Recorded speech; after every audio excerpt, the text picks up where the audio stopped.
बैराग का अर्थ, बैराग का तात्पर्य शत्रुता बनाना नहीं है। बैराग्य का तात्पर्य है मित्र, किसी के प्रति अशुभ भाव रखना नहीं है। बैराग का तात्पर्य है मित्र, रोज तो उसका जीवन नहीं है। बैरागी के पास तो जन्म जाति जीव बद्ध घातक शान बस्ता दोष से दूषित जीव अवस्थाएं भी विकास वहां एक स्थान पर दिखाई देती है। नेवला और सांप का कौन सा संबंध है? नेवला और सांप का संबंध बद्ध घातक। सुनते जानिए, न्याय के शब्द हैं, आपको समझना चाहिए। बद्ध घातक, सिंह और गाय का बद्ध घातक, सिंह हाथी का वद्ध घातक। नाते पोते पंडित जी पास में एक तीर्थ है, वो दही गांव तीर्थ महाराष्ट्र में। वहाँ के मानस्तंभ के ऊपर जिनसेन स्वामी ने महापुराण में तीर्थंकर के समोषण की व्याख्या करते समय एक निर्गंत योगी की महिमा को कहते हुए लिखा कि एक वीतरागी श्रवण के संयोग से, अभी पंडित जी इनका मंत्री पाटनी बोल रहा था, महाराज जी मुझे आश्चर्य होता है, एक छोटा सा बालक आया और धीरे से महाराज के आगे आया, कहता महाराज जी नमस्ते नमस्ते, आपका आहार कैसा हुआ? उनकी बोली महाराज उसने तो पूछा, महाराज ने आहार किया, पर मेरा हृदय इतना गदगद हो गया कि हम 8-80 वर्ष की उम्र में भी किसी मुनिराज से कहने के लिए हिम्मत नहीं जुटा पाए। वो 8 वर्ष का बच्चा एक दिगंबर मुनि से पूछ रहा, स्वामी आपका आहार कैसा हुआ? हे मित्र, वो आहार का पूछना नहीं है, ये जिन शासन की प्रभावना का अंग है। उसकी आत्मा कितनी प्रभावित हो चुकी है। बच्चे का प्रभावित होना ये बहुत कठिन नहीं है। कोई मनुष्य का बालक मुनिराज से प्रभावित हो जाए कोई बहुत बड़ी बात नहीं है। यानी जब शेर जैसा जीव शिकार छोड़ दे, ओ ज्ञानी पंजा मारने वाला आंसू गिराने लग जाए, इसका नाम दिगंबर मुनि का प्रभाव है। पता नहीं लोगों ने बैराग को क्या रूप दे डाला। पंडित जी आपको कुछ सिखाना पड़ेगा। लोगों को भगाना, धुतकारना, यही आचारत्व नहीं, यही मुनित्व नहीं, यही पाठक का पाठकत्व नहीं, यही साधु की साधना नहीं। इन वीतरागी श्रमणों के पाद मूल में आचार्य शांति सागर महाराज जी एक गुफा में ध्यान कर रहे थे। एक काला नाग आया, उनके गले में घूम के निकल गया। हे मित्र, जिनके चरणों में सांप भी झूलते हो, शेर भी बैठते हो, वह श्रावक शांति से ना बैठ पाए तो निर्गंत मुनि का प्रभाव क्या है? इसलिए यहां पर क्या कथन कर रहे हैं आचार्य भगवान? तुम्हारे सहज संयम से कहीं ऐसा ना हो जाए आप अपनी अंतरंग अशुद्धि को जिन दीक्षा लेकर के उसके सामने मत लेके आओ, नहीं तो लोगों को ये मालूम चल जाएगा क्या यही मुनि की चर्या है। संपूर्ण प्रथमान युग उठा के देख लो, जहां जहां वीतरागी मुनियों की व्याख्याएं हैं सर्वत्र लिखा हो। उदयपुर वाले भैया मित्र सुनो ना, सूखे सरोवर पानी से भर गए। भाई अध्यक्ष जी, सूखे सरोवर पानी से भर गए। राजू पहाड़े जिस वृक्ष के नीचे मुनिराज आके विराजमान हो गए थे सुनील, वो झाड़ सूखा था, वो वीतरागी मुनि के विराजमान होते ही हरा भरा वृक्ष फलों से लद गया। जब सूखे झाड़ सुभाष भाई, शरद पंडित जी, सूखे झाड़ जब एक भी त्रागी श्रवण के बैठने में से हरे भरे हो सकते हैं, तो हमारी सुखी समाज कितनी सुखी हो जाए। साधु के आते ही हरी भरी ना हो पाए तो साधु की महिमा क्या है। टूटे हृदय जुड़ना चाहिए, टूटे हृदय जुड़ना चाहिए है, जुड़े हृदय टूटना नहीं चाहिए है। महाराज जी आए, टूटे हृदय जुड़ जाएं, फटा कागज चिपक जाए, उसका नाम गोंद है। सुनील मित्र सुनना कि नहीं भाई? फटा कागज जुड़ जाए उसका नाम गोंद है, और गोंद लगाते कागज फट जाए उसका नाम गोंद है क्या? वो तो छुरी है।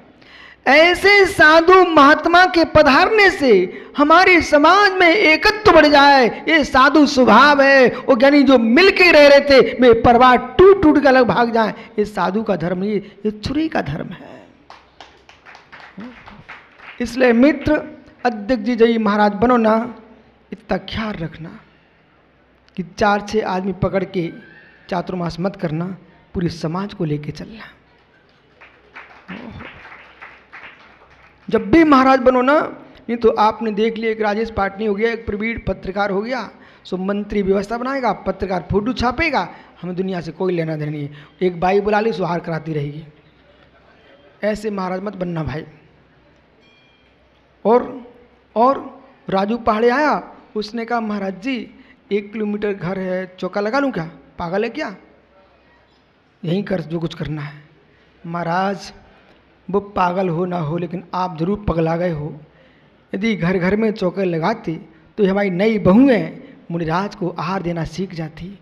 वो आपने एक धर्मशाला में चौका लगवा करके हमारे पूरे घरों को अशुद्ध कर डाला। वो हमारी मुनि परंपरा, दान परंपरा को नष्ट कर दिया आपने एक स्थान पर आहार करके।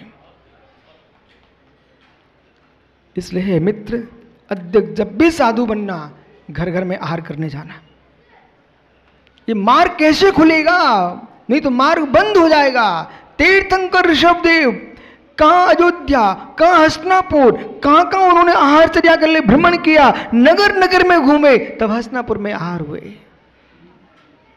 हुए ना। ये सत्य है क्या भैया? सत्य है ना विनोद भैया? सत्य है ना? यदि सत्य है तो मित्र, असत्य का बढ़ावा नहीं देना, सत्य को ही स्थान देना। कितनी गलियां प्रसन्न हो रही हैं हैदराबाद की भैया, कितनी गलियां हैदराबाद की मुस्कुरा रही हैं।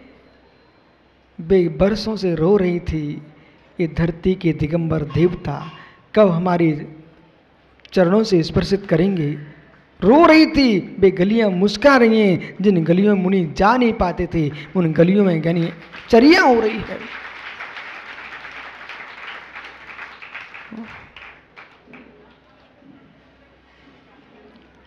हो मित्र, कहूं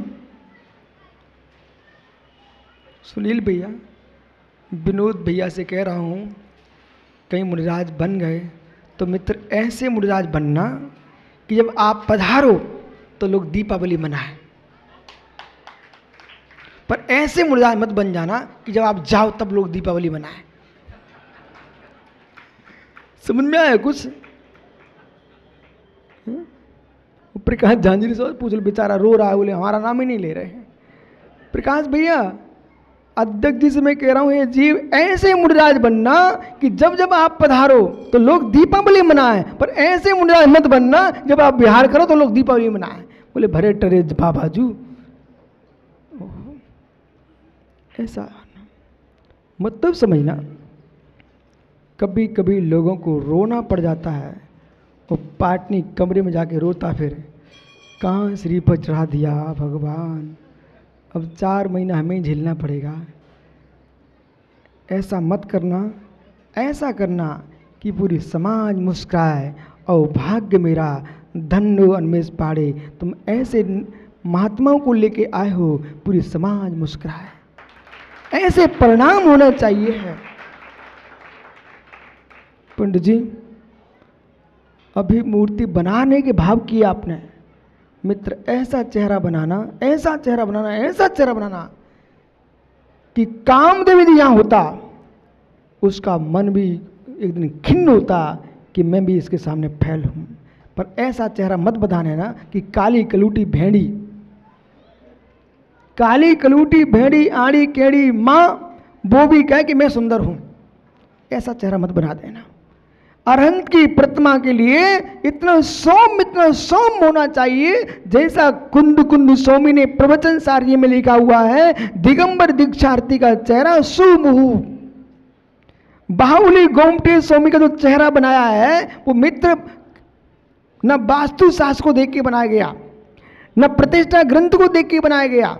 सुनना सुभाष भाई, तू नहीं बुरा मान ले, बाहुली स्वामी का जो चेहरा गोमटेश में बना है वो प्रतिष्ठा ग्रंथ को देख के नहीं बना है, वो वास्तु शिल्प को देख के नहीं बना है। आतर भगवंत नेमितन स्वामी के श्री संग में एक ऐसे सुंदर मनु के मुनिराज थे, उनका चेहरा देख करके बाहुली स्वामी का शिल्पकार ने चेहरा बनाया है। और जो उनकी भुजाएं हैं, जो उनका शरीर का ढील डौल है, वो भी यानी प्रतिष्ठा ग्रंथ से नहीं बनाया उन्होंने एक ऐसे ही मुनिराज थे उस संघ में जो सुडौल थे, उनका चेहरा देख, शरीर देख करके शिल्पकार ने वो आकार दे दिया। जीवंत भगवंत कोई है तो गोमटेश बाहुली स्वामी। इसलिए मित्र आप जीवंत भगवंत बनाना। जगत के जितने क्या चलता था, ब्यूटी पार्लर, ओहो हो, सारे ब्यूटी पार्लर वाले रोने लग जाएं। और जितने ब्यूटी पार्लर जाते हैं, क्योंकि गोमटेश में मैंने देखा है, मैं बहुत गहरे से देखता हूँ जिसे देखता हूँ, वहाँ अंग्रेज लोग आए, बहुत सारी महिलाएं थी, पुरुष थे, युवा थे, फोटो पर फोटो और ओ ऐसे कर रहे, ओ मैं समझ गया क्या बोल रहे हैं, एक दूसरा चेहरा देख रहे और कर रहे, ओ मैं समझ गया क्या बोल रही है। वो बोल रहे थे इतनी सुंदर, जब पत्थर में इतने सुंदर है तो बाहुली कामदेव थे, कोई ज्ञानी कामदेव थे, कामदेव किसी घर के नौकर नहीं थे, कामदेव थे। जो जिन प्रतिमाएं बनवाने जा रहे हो मित्र, इस बात का ख्याल रखना कि सामने खड़े होकर के कोई आंसू टपकाए, इस बात का कहाँ आ गया। हाँ, सामने आकर लोग आंसू टपकाए इस बात का कि मैं कहाँ अहंकार में डूबा था, मेरा काला कलूटा चेहरा, ये परमात्मा का चेहरा देखो। तो भगवान समंत स्वामी ने अरहना स्वामी की स्तुति करते हुए लिख दिया, तब रूप सौंदर्यम, हे प्रभु आपके सुंदर रूप को देख करके सौदर में इंद्र दो आंखों से अघा नहीं पाया, उसने सहस नेत्र बना लिए, 1000 नेत्र बना लिए। पंडित सोलापुर में एक जिनालय में अरहना स्वामी की प्रतिमा है, इतनी सुंदर प्रतिमा है, शीतपाल मंदिर में है, इतनी सुंदर प्रतिमा है। एक बार जाके खड़े हो जाओ, सो क्या था मन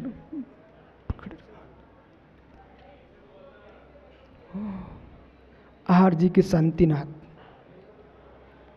सोनागिर के चंदा प्रभु, महावीर जी के महावीर स्वामी है मित्र।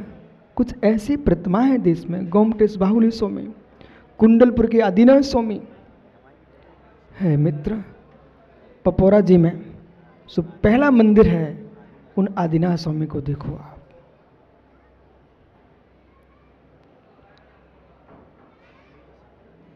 तीन बातों की विशुद्धि चाहिए, प्रतिष्ठाचार का निर्लोभीपना होना, यजमान के परिणामों का जो पवित्र होना और द्रव्य का पवित्र होना,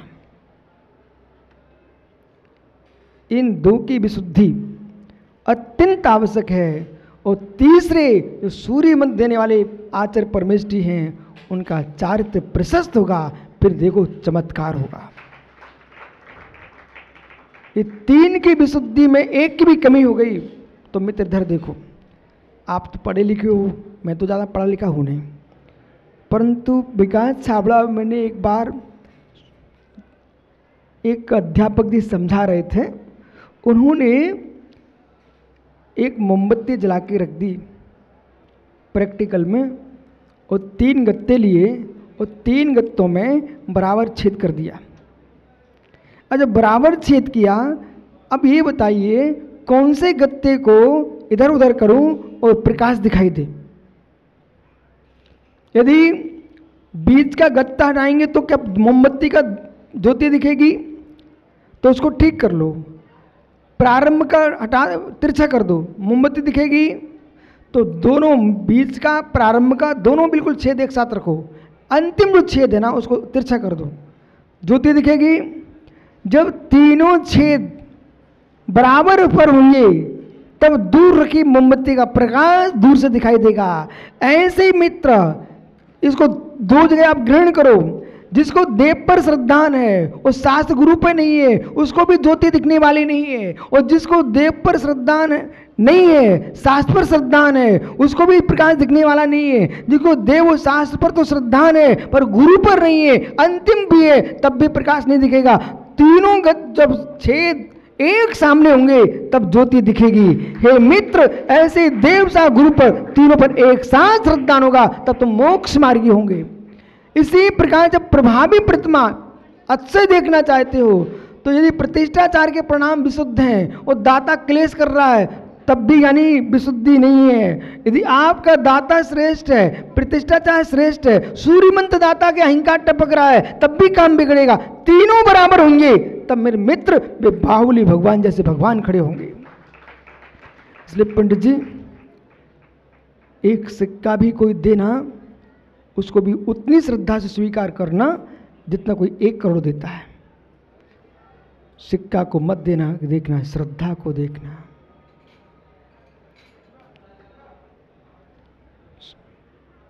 और ये मत कहना भाई अच्छा इतनी दूर चल के आया हूं, एक सिक्के से क्या होता है।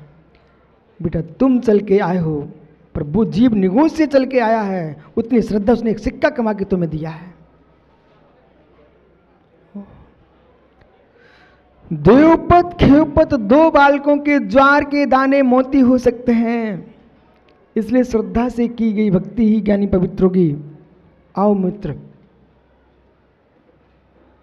जिनालय में प्रतिमा नहीं है तो सुना है, मित्र चारित्र में विशुद्धि नहीं है तो सुना है। गुणभद्र स्वामी लिख रहे हैं, है जीव है चंद्रमा। बात किससे कर रहे हैं? चंद्रमा से बात कर रहे हैं। हे चंद्रमा, किससे बात कर रहे हैं? हे चंद्रमा। पाटनी मित्र, यदि समझ में आ गया मंत्री जी, और यदि प्रीति तत्व में है तो जरूरत नहीं है कि हैदराबाद में ही हो कोई जीव। आप जा कहाँ रहे हो पहले ये तो बताओ मुझे। हैं? ओहो, यहाँ भगवान विराजमान हो रहे हैं, आप उदयपुर जा रहे हैं। आप टेंशन नहीं लेना, मैं कुछ कह रहा पर यार ये तो कल पुनः चर्चा करूँगा। सहानुभूति में लीन रहो लेकिन कलंक में मत जाओ।